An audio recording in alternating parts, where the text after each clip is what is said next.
দূতাবাস স্থাপনের জন্য বাংলাদেশকে জায়গা দিয়েছে কুয়েত সরকার। মুজিবনগর দিবসে দেশের মাঝে আলোচনার মাধ্যমে এই সিদ্ধান্ত নেওয়া হয়েছে। মিশরেফ ডিপ্লোম্যাটিক জোনে বাংলাদেশ চ্যান্সেলরি ভবনের জন্য ৩,০০০ বর্গমিটার এবং বাংলাদেশ হাউসের জন্য ১,০০০ বর্গমিটারের প্লট দেওয়া হয়েছে। এর মধ্যে প্লট দুটি পরিদর্শন করেছেন রাষ্ট্রদূত মোহাম্মদ আশিকুজ্জামান। এ সময় উপস্থিত ছিলেন প্রতিরক্ষা উপদেষ্টা brigadier general Mohammad Hasanuzzaman, councillor ও দূতালয় প্রধান মোহাম্মদ মুনিরুজ্জামান, বাংলাদেশ প্রেস ক্লাব কুয়েতের সভাপতি মঈনউদ্দিন সরকার সুমন, সাধারণ সম্পাদক আহ জুবেদ সহ অন্যান্যরা।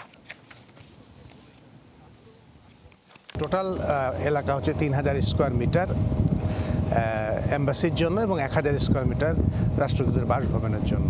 আমি মনে করি এর মাধ্যমে নিশ্চয়ই অদূর ভবিষ্যতে আরও কিছু প্রসিডিউরাল কাজ আছে।